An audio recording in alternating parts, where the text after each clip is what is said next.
새벽 깨워 일어난 아이들과 또 아이들을 잘 이끌어서 데리고 오신 선생님들과 부모님들께 너무나도 감사드립니다.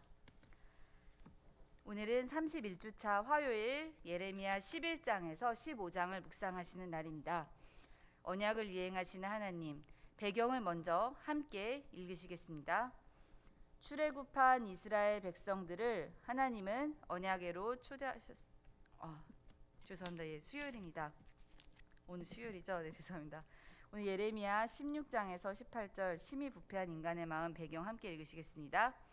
사람들이 인생들을 의지하는가 아니면 하나님을 의지하는가 그 결과는 무엇일까?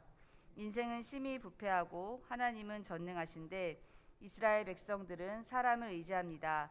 그래서 재앙이 임하게 됩니다. 역사서는 언제나 우리들의 이야기임을 알고 읽어야 합니다.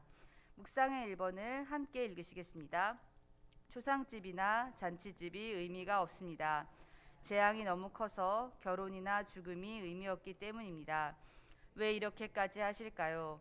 만물보다 거짓되고 부패한 인생들을 의지하고 하나님을 버렸기 때문입니다. 그래서 하나님은 어부와 포수를 불러 이스라엘 백성들을 잡아들이신다고 표현합니다. 즉 사람 취급 안 하겠다는 것입니다.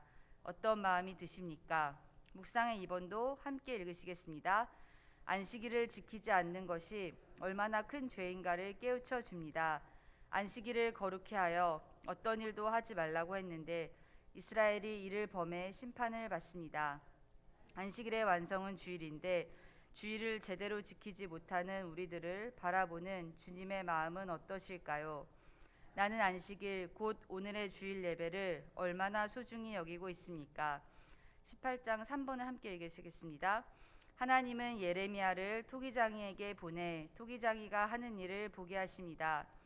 진흙이 토기장이의 손에서 토기장이의 마음 먹은 대로 만들어지기도 하고 부서지기도 합니다.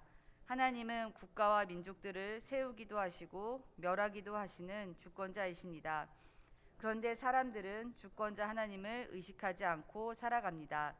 나는 하나님을 의지하고 있습니까? 예레미야의 말씀은 심판을 선포하는 말씀이 많이 있습니다. 예레미야는 또한 상징적인 행동을 많이 하게 됩니다. 우리 아이들이 지금 예배당에 나와 있는데요. 예레미야는 선지자로 부르심을 받을 당시 10대 후반의 나이였다고 많은 신학자들은 말하고 있습니다. 즉 예레미야는 매우 어린 나이에 하나님께 붙들린 바 되어 하나님의 말씀을 선포하던 선지자였습니다. 예레미야는 굉장히 오랜 시간 동안 하나님의 말씀을 선포하였고 포로로 이끌리는 자리까지 가였습니다. 예레미야만큼 목숨의 위협을 많이 받은 선지자도 없었을 것입니다. 구덩이에 파인 곳에 실제로 가둬지기도 하고 감옥에 가둬지기도 하고 포로 생활 기간에도 매우 많은 고생을 하였습니다. 예레미야는 종종 하나님께 자신의 힘든 상황을 많이 이야기하였습니다. 그러나 예레미야서에서 가장 유명한 말씀인 하나인 31장에 내가 이것을 말하지 아니하면 내 마음이 답답하고 골수에 차서 심히 답답하나이다. 즉 예레미야는 여러 가지 고난을 당하였지만 하나님의 말씀을 말씀대로 선포하지 아니하면 오히려 심령과 골수가 답답하여 견딜 수 없다는 고백을 하였습니다. 예레미야는 또한 눈물의 선지자로 많이 알려져 있습니다. 예레미야는 그만큼 하나님께서 보여주신 이스라엘의 미래의 심판에 대하여 미리 알고 듣고 외쳤으나 돌이키지 않는 백성을 향해 눈물을 많이 흘리던 예레미야입니다. 예레미야가 한 상징적인 행동들이 11장부터 16장, 18장에 계속해서 나오고 있는데요. 먼저 오늘 읽은 본문과 그다음에 16장과 18장에서 읽은 본문에 보면은 하나님께서 예레미야에게 새 띠를 사게 하시고 그것을 썩게 하시는 모습을 볼 수 있습니다. 이 띠는 제사장들이 하던 띠로 제사장 나라였던 이스라엘 백성이 이제 곧 그 제사장의 직무를 빼앗기게 되고 포로로 이끌려가고 그들의 교만대로 그들이 썩고 심판을 당하게 될 것을 하나님께서 상징적으로 보여주셨습니다. 또한 오늘 18장의 본문을 묵상하시면요. 하나님은 예레미야를 토기장이에게 보내서 토기장이가 하는 일을 보게 하십니다. 토기장이의 비유는 성경에 여러 군데서 많이 나오고 있는데요. 하나님께서 이를 통해 우리에게 보여주시려고 하는 것은 바로 진흙을 토기장이가 만들고 토기장이의 손에서 진흙이 이런 모양 저런 모양으로 만들어지기도 하며 깨어지는 것처럼 이스라엘 백성은 온전히 하나님의 손에 붙잡혀 있음을 하나님은 이스라엘에게 알게 하십니다. 하나님은 이스라엘을 애굽에서 구원하시고 여러 가지 언약을 세우셨습니다. 그 중에 하나는 하나님께서 십계명을 주시면서 하나님만을 섬기고 우상을 섬기지 아니하며 또 하나님께서 주신 계명대로 이웃을 사랑하는 계명을 실천하며 하나님께서 영원한 제사장 나라로 세워주시겠다고 약속을 하셨습니다.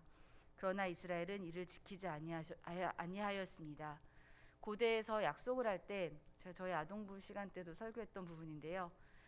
하나님께서 먼저 아브라함과 언약을 맺으실 때 동물을 반으로 쪼개고 그 사이로 지나가셨습니다. 이는 약속을 어기면 이 쪼갠 동물처럼 죽게 된다는 것을 의미한다고 합니다.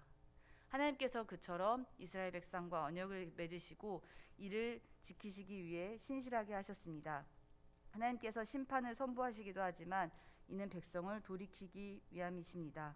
그러나 이스라엘은 이를 계속해서 어겼습니다. 예레미야가 또 하지 말아야 될 것 중에 하나가 예레미야는 결혼을 하지 말았어야 됐고 그다음에 잔치집이나 초상집에 하나님께서 가지 말라고 하셨습니다. 왜냐하면 오늘 읽은 묵상의 본문처럼 초상집이나 잔치집이 의미가 없기 때문입니다. 예레미야는 살면서 인간이 하는 어떤 기본적인 것을 하나님께서 하지 말라고 하셨습니다. 굉장히 한 개인의 입장에서 보면은 결혼도 할 수 없고 자식도 둘 수 없고 초상집이나 잔치집에 갈 수 없는 것도 굉장한 제약처럼 보이나 하나님께서 예레미야의 이 행동을 통해 보여주시는 것은 하나님의 심판이 임하고 하나님의 백성이 백성답게 살지 못하였을 때 이르는 심판을 겪으면 이러한 인간 삶에 있는 모든 것이 하나도 의미 없게 되는 것을 하나님께서는 보여주고 계십니다. 우리가 하루를 살아가면서 늘 하나님의 말씀대로 살아갈 수는 없지만 하나님의 언약된 백성대로 살아가지 아니한다면 우리가 하는 이러한 삶에서의 모든 일들은 결국 토기장의 손에서 깨지고 터지는 그릇처럼 아무런 의미가 없게 되는 것입니다. 묵상의 2번을 통해 안식일에 대한 것을 묵상할 수 있습니다. 구약성경에 쓰여졌던 시대의 안식일과 지금의 안식일은 매우 다릅니다. 그때는 이제 하나님께서 주신 계명대로 안식일을 거룩하게 지키라라는 계명으로 인해 여러 가지 율법학자들과 제사장들이 이후에 많은 그들의 전통을 만들어냈습니다. 그러나 예수님께서 이 땅에 오시고 안식일의 의미를 새로이 주셨습니다. 예수님은 안식일에 병자를 고치는 일도 많이 하셨고 안식일에 그들이 금지하는 일을 하셨습니다. 그러나 예수님께서는 이것이 오히려 안식일을 이루었다고 하셨습니다. 그렇다면 주일을 거룩하게 지키는 것의 의미는 무엇일까요? 하나님은 우리의 진정 어린 예배를 원하십니다. 그저 형식적으로 그들이 세운 전통대로 글자에 쓰인 대로 안식일을 지키고 예배를 지키는 것이 아니라 하나님께서 우리가 마음을 다해 예배를 섬기고 주일을 거룩히 지킬 것을 명령하고 계십니다. 예수님은 이 안식일에 손 마른 자를 많이 고치셨고 예수님은 병든 자를 많은 사람들 앞에서 고치셨습니다. 이는 당시의 전통에 거스르는 것이었지만 예수님은 이것이야말로 진정한 안식일의 정신임을 가르쳐 주셨습니다. 예수님께서 보여주신 참된 안식일은 하나님의 말씀을 듣고 하나님의 말씀을 지키며 이것을 구체적으로 이웃에 실천함을 예수님께서는 이 사건을 통해 보여주셨습니다. 안식일의 완성은 주일입니다. 주일은 예수님께서 부활하신 날이었고 부활하신 아침이었습니다. 그리하여 주일은 우리 죄를 위해 돌아가셨다가 다시 살아나신 예수님의 그 부활을 기뻐하면서 예수님의 말씀대로 예수님께서 행하신 대로 살아가는 날입니다. 그래야 우리는 이것을 아이들에게 가르쳐야 할 것입니다. 예배당에 나와 예배를 드리고 말씀을 듣고 이후 돌아가서 삶의 자리에서 하나님의 말씀을 실천하는 것이 우리 삶의 가장 아름다운 모습입니다. 그러나 이것을 제대로 지키지 아니하였던 이스라엘은 심판을 받았습니다. 예레미야 선지서뿐만이 아니라 많은 소선지서에서도 하나님께서는 공의와 정의를 행하지 않은 이스라엘을 책망하고 계십니다. 즉 그들이 겉으로는 하나님의 말씀을 지키며 제사를 지내고 안식일을 지킨 것처럼 하지만 그들의 마음속에 진정 하나님을 사랑하는 마음이 없었던 이스라엘을 하나님은 멸망을 선포하시고 심판을 선포하시고 실제로 심판하셨습니다. 하나님은 국가와 민족을 세우기도 하시고 멸하기도 하십니다. 하나님의 이러한 주권을 우리가 살아가는 삶의 순간순간마다 떠올려야 할 것입니다. 우리의 삶은 토기장이의 손에 있는 진흙과 같습니다. 하나님께서 만드시는 대로 따라가는 것이며 하나님께서 세우시는 대로 세워지는 것입니다. 오히려 이러한 하나님의 손 안에 있으면 우리는 진정한 자유를 누릴 수 있습니다. 이제 얼마 전에 제가 아이들과 이렇게 고속도로를 달리고 있었는데요. 저희 차는 11인승 카니발입니다. 아이들이 많아서요. 짐도 실으려고요. 저희 차에는 110km 제한이 걸려 있습니다. 저희는 고속도로에서 과속을 할래야 할 수가 없습니다.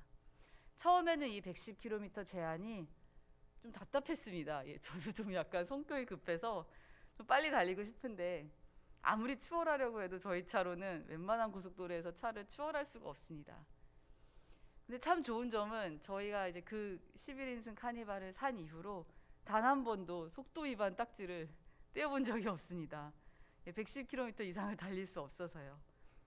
그리고 또한 저희 아이들은 이제 조금만 옆에 차가 쌩하고 지나가면 엄마 저 차 너무 빨라요 이럽니다. 즉 아이들이 그래도 과속을 아직 경험하지 않고 있습니다.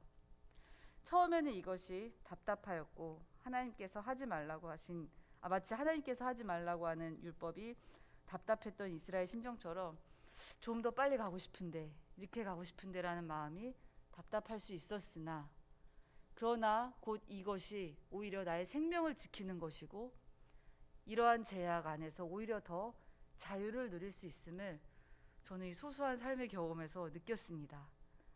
비록 내 마음대로 할 수는 없으나 이것에 매여 있는 한 저는 과속을 할 수도 없고 저희 아이들도 어쩌면 더 안전할지 모릅니다. 그래서 우리 아이들은 이걸 꼭 아셔야 됩니다. 토기장이 손에 있는 진흙이야말로 가장 안전하고 가장 자유롭습니다. 토기장이야말로 가장 아름답고 가장 귀 있을 그릇을 만들 수 있습니다. 하나님의 손 안에 있는 것이 답답하게 느껴질 수는 있으나 이것이 가장 큰 자유이고 가장 아름다운 것입니다. 이것에 벗어나려고 하면은 오히려 두려움과 죄악과 심판이 있을 뿐입니다. 그리하여 우리 친구들은 벌써 이 어린 나이부터 하나님의 손 안에 잡혀 있는 거잖아요. 오늘 아침 일찍 나와서 특송도 하고 더 자고 싶었지만 엄마의 손에 이끌려 나왔잖아요. 이러한 신앙의 경험들과 이런 신앙의 훈련이 여러분의 몸에 배어서 어린 나이부터 하나님께 기도하고 하나님 안에서 생활하는 것이 가장 자유롭고 가장 아름다우며 가장 안전한 것임을 느끼는 우리 아이들이 되기를 간절히 바랍니다. 또한 우리 아이들에게 이 하나님의 손에 매여 있는 것이 가장 아름다운 일이고 가장 자유로운 것이며 가장 하나님 뜻에 합당한 것임임을 아이들에게 가르치는 우리가 되기를 간절히 원합니다. 함께 기도하겠습니다.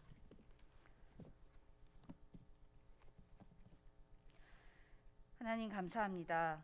우리의 삶이 하나님께 매여 있음을 감사드리는 날이 될 수 있도록 도와주시옵소서. 하나님 안에 있는 것이 가장 안전한 일임을 알게 하여 주시옵소서.